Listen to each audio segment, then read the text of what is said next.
to keep this work in front of us, always keep it in front of you. And I know for me, a very thick as a brick guy, that's why I keep coming back, because I want to keep this work in front of me. I know how important it is. So if it's important to you, you can go to guyfinley.org/golden. And I do go to that page. It's very simple, and you can see exactly what you get, and you can donate $10 or more, which goes right to us. And if you're in the United States, it's a tax deductible donation, and very simple to do that. Go to that page, click on it, or copy the link so that you have it for later. And at any time you want to make a donation here, you can at guyfinley.org/donate. So take advantage of that. This will be for the next, I think, week or two, you'll be able to get this. All right, I think that's all we need for now. Just a reminder that Guy will be, if you missed Insight Timer, you get reminders of all of this. Yesterday, Guy was not there, but he'll be back next Saturday. So do take advantage of that. And all our classes, Guy will be back Wednesday at the foundation. And we have our 2 study groups, if you're a Wisdom School member, Monday night and Friday night for everybody. So take advantage of this way to be able to come and get closer and closer to this really a newer light of understanding. All right, this isn't, no, it's at the end I bring Kate back on. I think now it's time for you guys to raise your hand if you're on GoToWebinar, or write a question. I do see one question, Kate, here from Juan. I'll get that in a minute, but let's go ahead and start. We got Isabella and Katrina in the queue. We'll start with Isabella. You click on that again. Isabella, do you want to unmute yourself? There we go. I forgot to click the microphone. Sorry about that. So many moving parts. You guys are doing great. Hi, Guy. Hi, everyone. Hi. So I'm tired, and I just had a rough weekend. I know you're going through a rough weekend too, but you always speak about exactly what I'm dealing with in the moment. And I've been lately looking at how I can open my heart and be present for myself, but also for the people around me. Yes. I've lost just about everyone in California that I was close to. And just a little background before I talk to you about what happened. I moved to California 17 years ago, because of some opportunities, and it's been tough, but it was, the doors opened, and I've always been trying to follow a divine plan. And of course, there's always question whether I am. My family has judged me as rejecting them by moving. I've been estranged from them for many years, except for one sister. And she called me on Friday to let me know. Sorry. All right. About the loss of a family member who committed suicide. Mm. And this is from an estranged sister, so I didn't hear about it from her. But I'm devastated, and I feel like I didn't know this young life, this bright young life who was about to graduate. And I guess why I'm calling is because I reach out, but I'm rejected from them. And I know there's a symbiotic thing. I know I get reflected back what I reflect, but I really have tried to open my heart over the years. Even my own daughter won't talk to me. And I don't know if I should even be here in California. I really, I get it. I get it. Isabella, listen. Follow divine law. Isabella, let me stop you. Thank you. You're in the prime spot. Feels like hell. But where you are is right in the midst of a storm of thoughts and emotions, self-incrimination, self-judgment, doubt, judging others. And this storm, Isabella, is what has to be seen as the problem, not the bedrock to try to get to the solution through it. This is what everything that I talk about is about. The time comes when, and it doesn't seem like it at the moment, but you persist and you will see it clearly, when by grace, everything that we have put together or maligned or ruined, everything comes back. It is karma in the true sense of the word, which is not judgmental. It is the action of a kind of justice that we cannot and will not bring about for ourselves, where we are suddenly aware of these wolves that have created these relationships, and then we turn to that same nature, Isabella, asking it what to do to try to get everything copacetic again. It can't do it. You'll just drive yourself mad. Which is probably why, and I am sorry for your loss. As you know, I lost my brother last week.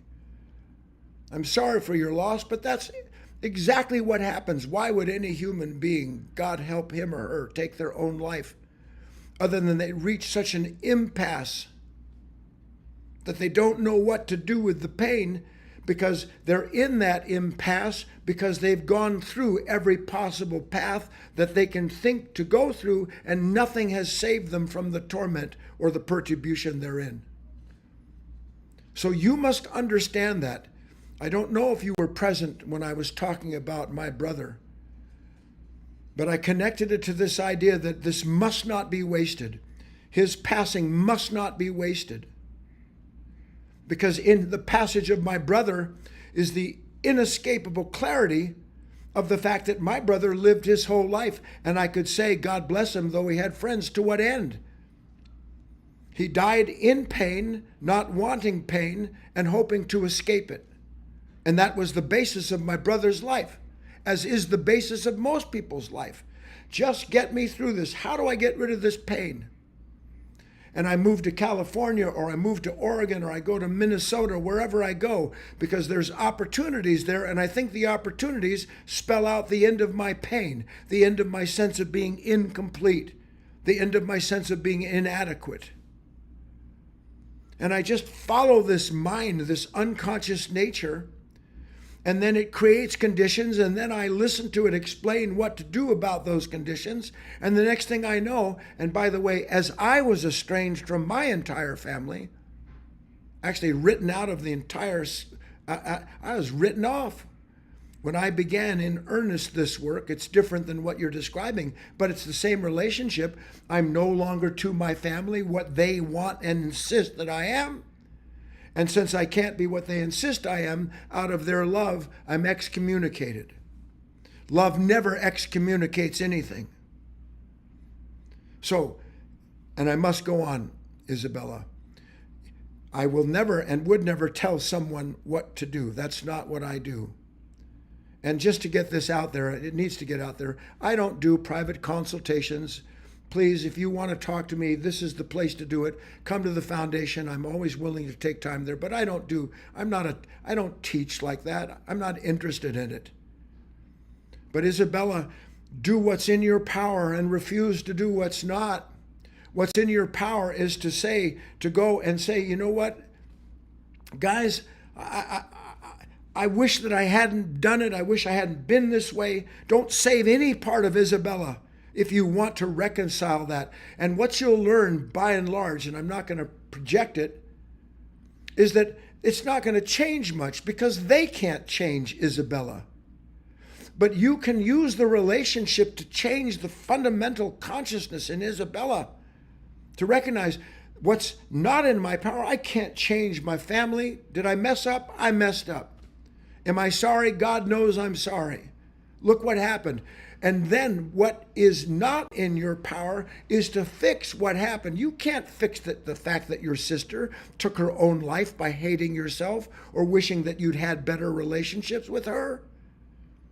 You change your relationship with your sister who's no longer in a body by changing the consciousness in this moment of yourself, because your sister and yourself are not separate in that consciousness. And that's how you change your family too.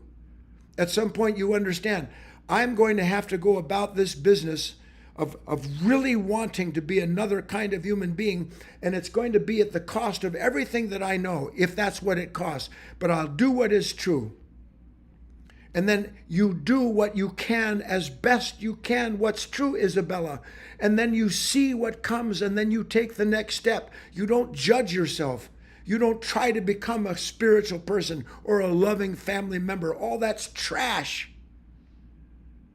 You become like the lily, what the lily is made into every moment that it's there, accepting the presence of what is producing its life. You do that, and the divine will never leave you. You'll always be given new understanding, Isabella. But start with recognizing that asking a tormented mind, how do I take what steps? Asking that mind is just torment itself. So get still, get quiet, agree. I'm going to watch the yes and the no. I should have been like this. No, I wasn't like that. But I'm going to be like this. No, I shouldn't. You watch all of that, Isabella. And as you're watching it, an awareness will come up that will release you from the identification with this bad person, bad Isabella, versus the good Isabella. Then something new can be born, Isabella. That's our work. I've got to go on. All right, let's go next to Katrina. Hi, Katrina. Hi there. Good to see you all. So I feel like Isabella really set up, well, certainly your answer to her really set up what I wanted to share. So last time I spoke with you, Guy, you had given me this perfect prayer of each time I see myself in a dance to pray that God give me the ability to see instead of just being sucked into it. Yes. And since then, like, remarkable vision, and I am starting to see exactly what you shared with Isabella, the good side, bad side. The good, and that the good cat and the bad cat. I knew it was coming. But that whole, conundrum of whirling back and forth, that mechanical business, it's been so enthralling, but I'm starting to catch wind that is the very thing Yes. that pulls my attention fully away from where it needs to go. It Yes. must go Yes. to a place, and is this correct, Mr. Finley? Like sitting in a place of open receptivity where you're not siding, you're not going with the mind, you are rather sitting as an open vessel. I know the words fall apart, but do you know what I mean? That's it, Kat. I'm not fighting to be anything. If you want to use the words, I'm fighting to bring the light into that which wants to struggle all the time. So my struggle is a new kind of struggle. And only as I enter into it do I begin to realize the reward is something that you can't know in advance what it's like to suddenly see this part of yourself that you didn't even know was there, that just cares only about itself. It's always hidden itself in one form or another. And then suddenly I see something, and then I still fight, but not to judge. Yes. Right? Not to judge, because that's what it wants to do. And then something will bring you up, but you can't. Look at you. Look at what kind of person you are. And then it wants to drag you over to, you shouldn't be like that. And then I fight to stay in the light. Fight to stay in the light. That's it. If I do that, the light does the rest, not by me, but by it acting to reveal all that has been concealed. That's what liberation is. Liberation is the unification of what is concealed in us and brought into a new order of understanding, Kat. And it sounds like you're working at it at long last. For sure. And I thank you very much. No, Kat, I'm glad to hear from you. I'm delighted with our conversation. Let's have another one like it another week or two down the road, and you can tell me some new things you've seen, yeah? Yes, sir. I would love that. Okay, Kat. See you. Thank you. All right. We have 2 written questions, and I see Irene, your name was coming up and down. We'll check that out. Maybe Kate, you can find out. But we have some time left. Don't waste this time. This is why Guy sits here, to be able to help whoever needs it or wants it, or even a word of gratitude. We are gonna. I'm gonna come on. We have 2 written questions. The first one is from Juan, and Juan says, "Hello, Guy. Thank you for your teaching. If the unwanted moment signals an opportunity to get the dark unconscious nature into the open, so to speak, and thus let the light do the work into it, does the feeding of the good wolf happen precisely in such moments without my involvement?" Yes. Well said. That is exactly what happens. Something new happens with the energy that is produced in that moment by a nature that can only resist the condition and the condition it resists. Something transpires. A completely new kind of energy is there, a new kind of light, a new kind of observer. And the new observer is the outcome of the good wolf being fed. They are synonymous in one respect, Juan. So you're in the right place with the right kind of thought. Just keep working now. Let it all unfold. Ask to see, and then have the courage to stay there and look at what you're being shown. Everything else takes care of itself.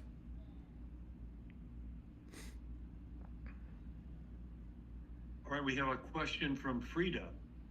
And Frida says, "Hello, Guy.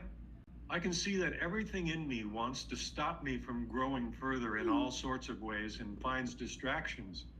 And also I see Frida, who does not have much desire to continue in this work, and Frida, who just wants to live well and just have fun. Yeah. Can you give me some encouragement to get the spirit back? And I don't give up, but sometimes running around on your own isn't easy. These talks I hold on to, and with patience." Hi, Frida.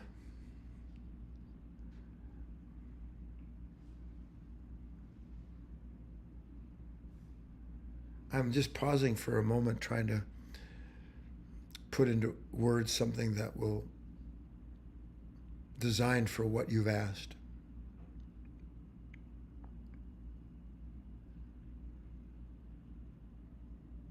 If you ever found yourself, God forbid, in small plane crashes in the desert, you're on a hike with friends and there's a storm and you get separated and you find yourself perched on the edge of a cliff and you don't know where you are, you don't know where everybody's gone.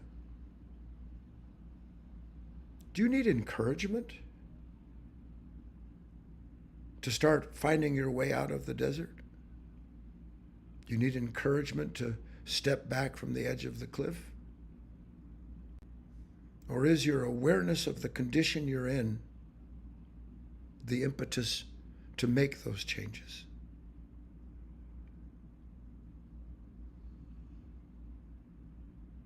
We're used to being a carrot and a donkey at the same time. The stick perched on the collar hanging over the horse's or the donkey's face, and it's always being encouraged to get to the carrot. It never gets the carrot. And even if it does, it only satisfies it for 10 minutes. So desire encourages this unconscious nature to live from and act out what that unconscious nature needs to in order to have the continuity of oneself filled with wanting to be encouraged. It's what's becoming is. I look and I want to be encouraged. I want to know that everything's going to work out. I want encouragement, as if we actually understand what it means that things work out. I started the talk with that. Maybe I wasn't clear enough. Spend my whole life trying to figure out how to be free. And then by the grace of God, one day you actually realize you don't have any idea what freedom is. Freedom isn't having all the food you want. Freedom isn't acquiring these things so you can live like that. Freedom isn't having every human being on the planet tell you what a gorgeous person you are. That's not freedom, that's hell. Because the moment one thing is withdrawn from that equation, all hell breaks loose, and now you have to put everything back together. Freedom has no cause. Freedom isn't a time to come. It's not out there someplace, Frida. And you should be very grateful that something has brought you far enough along to recognize, you know what? I'm starting to feel disencouraged. I'm starting to feel like, what's the point? Oh, what a marvelous moment when a person begins to run out of what desire has told them their search for the divine will bring to them. Because it's only when you run out of desire for what you imagine the divine will bring to you that you realize that the divine never stops inviting you into the moment in order to release you from what is keeping you from being in relationship with it. And anything that's telling you this is what divine is, this is what freedom is, I just have to become something else. No, I need to see what is, I need to understand it from that place. And then I understand the divine has never left me. I may feel like, what do you think the dark night of the soul is? Yea, though I walk through the valley of the shadow of death. What do you think all of that alludes to? It alludes to what happens when a person at long last sets foot upon a path that they're not seeking in order to become or add something to themselves. They're seeking because the divine within them is inviting that man or woman into its life so that that man or woman can serve the purpose of the divine on this planet. That's it, Doug. All right, Guy. We just have one more written question, and no one in the queue right now. So unless someone comes in, we'll end here. And this question comes from Susanna. She asks, is the bad wolf the part of me that is constantly punishing me for the bad mistakes I made in the past?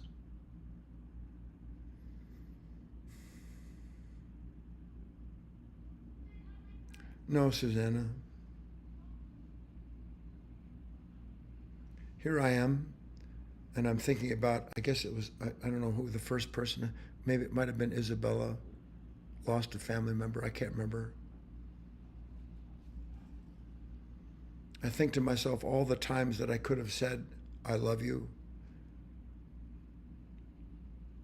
Think to myself all the things in my past that I did that were mistakes. And then I believe that this nature that is calling up the past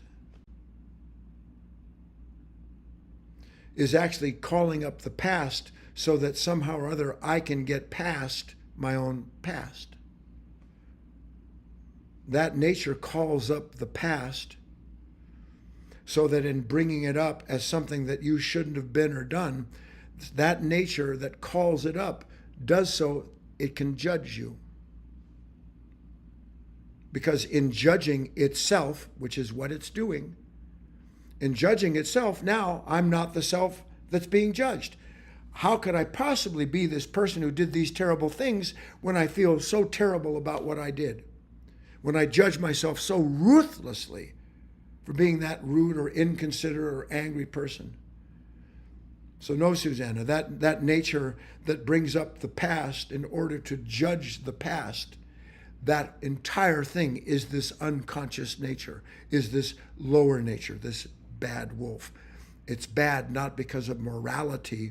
It's bad because it keeps itself apart from the perception of itself, let alone being liberated from the unconscious identification with it that it engenders every time it brings up the past.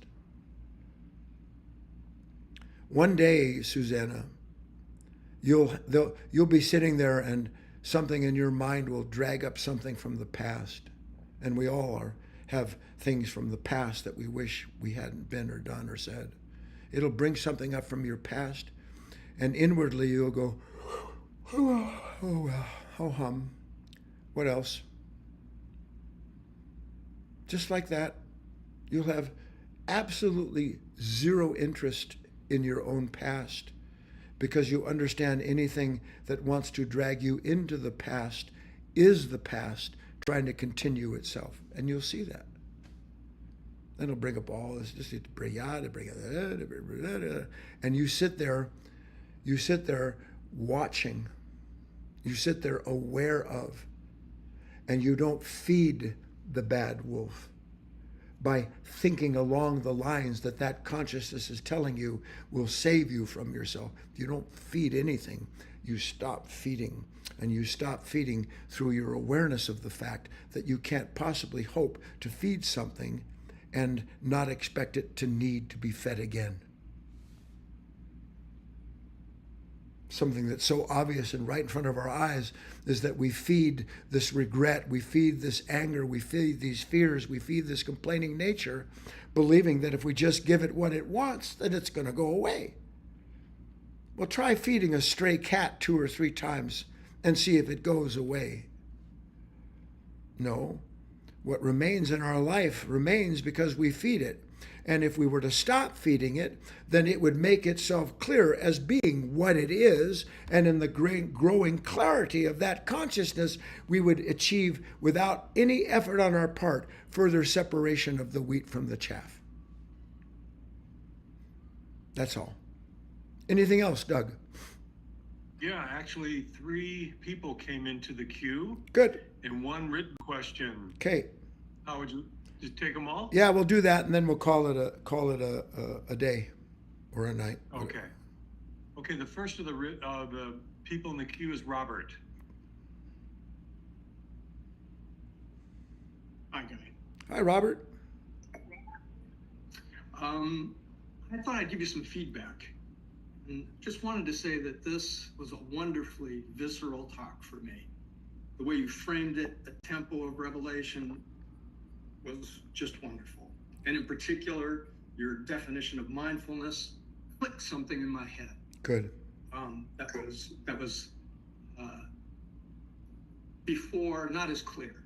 And that's it. As far as that's concerned, as far as that's concerned, your talks are always a case of taking this sleepy, out of focus psyche, right? Psychology, yes. And bringing it into focus. Yes. And then hold on to that as long as you can, like a little flame, right? Yes.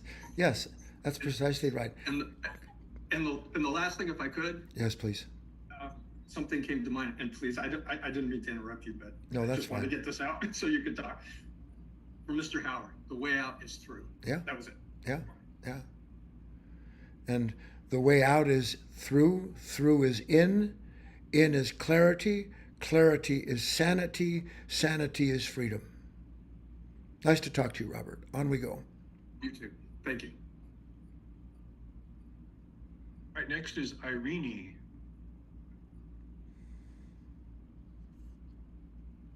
Irene, can you unmute yourself by clicking on your microphone? There you go. Okay. Thanks, Doug. Hi, Guy. Yeah, as usual, I'm going to be the one that is kind of out of the subject of your talk. I've kind of, as negative as it sounds, given up, if you like, on expressing, especially in the family, and it's like resisting, like you're saying. So there's something to talk about. I'll go on the phone and get on the phone, and then I go, yeah, if I get on the phone, there's going to be complaining, fighting, and I put the phone down, and this goes on and on and on. And it sounds very simple, but it's very painful, and it goes on and on. So it's like giving up and then just keeping everything inside. And sorry, it's just where I'm at the moment. That's what I wanted to say. Yes, you know, Irene, again, and I suppose it could be conceived as an encouragement. I intend it to be instructive, more so. What a miracle when instead of avoiding that unwanted moment because the bad wolf is growling at me and saying, this is dangerous, don't do this, you're gonna get bit if you go into that. But because you've seen enough, you enter into it. And then, Irene, the pain that has always served no purpose other than the perpetuation of that unconscious nature that actually produced the condition and then reseeds it, then the pain in that moment becomes the pillar of a new understanding. Because by going into it, I see, we never see the consciousness that is pain itself. We only see what that consciousness points to as being the cause of its pain. When we are willing to do what we are always talking about, then in the direct perception of the whole of that consciousness, the pain that is inseparable from its actions is right there. And then one understands what it means to be choiceless. Because to be choiceless means there's no choice that I can make as proffered to me by that consciousness that will do anything other than perpetuate itself. That's all it can do. I won't do it. Not because I'm strong, not because I'm wise. In fact, I'd rather, like Christ said, would that this pain would pass from my life. But I understand that my Father, the divine, has brought me to this moment, and it is saying, will you say yes to this revelation? Will you say yes to what you are going to go through if you refuse to let pain push you away? And you say yes, and then you are given a new understanding. And I could talk to the cows come home. I'm just telling you that it is the strength of the new understanding that steps into your life for you in those moments and produces for you an action that by and large you don't even want to take, let alone consider it, because you're so used to running with the bad wolves. But you do so because you know you can't be that man, you cannot be that woman anymore. And whatever it costs me in order to affect that change in my being, that's what I'll do. And then I do it to the best of my ability, and then I do it again, and I do it again. And in that way, one climbs the ladder. Persist with your work, Irene. On we go, Doug. All right, one of the hands went down, guys, so we can end today with a question from Ivan, and then I'll hand it back to you. I mean, this will be the finale. Yes. And Ivan asked, there's really nothing to make happen, but more an emptiness to live? There's really nothing to make happen. That's a fact. But try to see, Ivan, that, and you may not mean it this way, but more emptiness to live. Meaning that if I don't make anything happen, then nothing's going to happen to my life. The truth is, nothing's happening to your life now as long as you keep trying to make a life predicated on what your ideas of what a happy, free human being is. So to say more emptiness to live can be proper, but only when you understand that everything, the lily, has to empty itself of all things lily so that it can be more lily than it was. Then its emptiness is inseparable from its fullness. Its death is inseparable from its rebirth. In that sense of it, yes. And then you're participating in this beautiful movement between yin and yang, between active and passive, between what is light and what is dark. And you're not any one side of it. You are the whole of that movement, and you see yourself as being such. That's it. Great, thank you, Guy. Let's bring Kate on, and we can say good night to everyone, or good night, good day, and she'll instruct Guy on a couple things. Thank you, everyone. Yeah, it'll be good night for some people. Yeah, so all we need to do really to wrap up is, Guy, you just go ahead and